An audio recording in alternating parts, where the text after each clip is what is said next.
Hi guys, I am many happy because my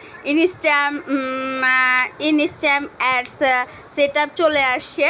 actually নতুন যখন হচ্ছে আমাদের হচ্ছে সেটগুলো ছিল তখন কিন্তু আমার হচ্ছে স্টার ছিল এবং হচ্ছে অ্যাডস অন রিয়েল ছিল, সবগুলো আমার কাছে ছিল। দেন কিছুদিন যাবত হচ্ছে আজকে 2-3 দিন যাবত হচ্ছে আমাদের হচ্ছে সেটআপ নতুন করে ফেসবুকে নতুন সেটআপ দিয়ে দিয়েছে।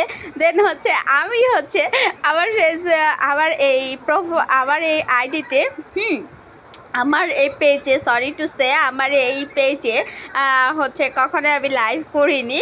ইভেন হচ্ছে আপনার হচ্ছে আমার মেয়ের ভিডিও ছেড়েছি, কখনো আমি হচ্ছে আমার ভিডিও দেইনি। তো সেই জন্য হচ্ছে ফেসবুক আমাকে যে কাজটি করেছে, দেখেন প্রফেশনাল ড্যাশবোর্ডে গিয়ে আমি আপনাদেরকে দেখাচ্ছি পেজ অ্যান্ড রিকমেন্ডেশনে গিয়ে দেন হচ্ছে আমরা মনিটাইজেশনে চলে যাচ্ছি। মনিটাইজেশনে চলে যাওয়ার পরে দেখেন আমার এখানে লিমিটেড কন্টেন্ট অরিজিনাল ছিল, ঠিক আছে। এটা আবার চলে গেছে। কিভাবে চলে গেছে আমি আপনাদেরকে বলছি। অ্যাকচুয়ালি আমি সো হ্যাপি বিকজ হচ্ছে আমার আমি বুঝাতে পারবো না। গতকাল হচ্ছে আমি হচ্ছে একটা লাইভ করেছি, দেখেন আমি হচ্ছে গতকাল হচ্ছে একটা লাইভ করেছি এবং সকালে একটা লাইভ করেছি।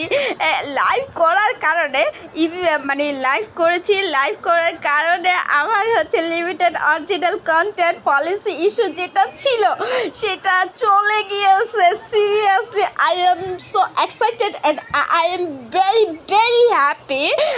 সো আপনাদের যদি limited content original policy issue থেকে থাকে তাহলে আমি আপনাদেরকে বলবো আপনাদের পেজে সর্বপ্রথম আপনাদের যেই সমস্যাগুলো থেকে থাকে ওই সমস্যাগুলো আপনি হচ্ছে ভিডিওগুলো আপনি হচ্ছে ডিলিট করে দিবেন। দেন হচ্ছে ভিডিওগুলো ডিলিট করে দেওয়ার পরে আপনি পেজটাকে ভালো করে রিভিউ করে নেবেন। রিভিউ করার পরে এই হচ্ছে এখানে সবাই হচ্ছে আমার ফলোয়ার্স আর সবাইকে বেশি করে সাপোর্ট করে দিবেন, ফলো করে দিবেন, লাইক করে দিবেন এবং হচ্ছে কমেন্ট করে দিবেন, শেয়ার করে দিবেন। দেন হচ্ছে আপনি পেজ থেকে বেশি করে লাইভ করবেন এবং হচ্ছে অরিজিনাল কন্টেন্ট রিলস আপনি হচ্ছে আপলোড করবেন। আপলোড করার ক্ষেত্রে আপনার পলিসি ইস্যুটা রিমুভ হয়ে যাবে।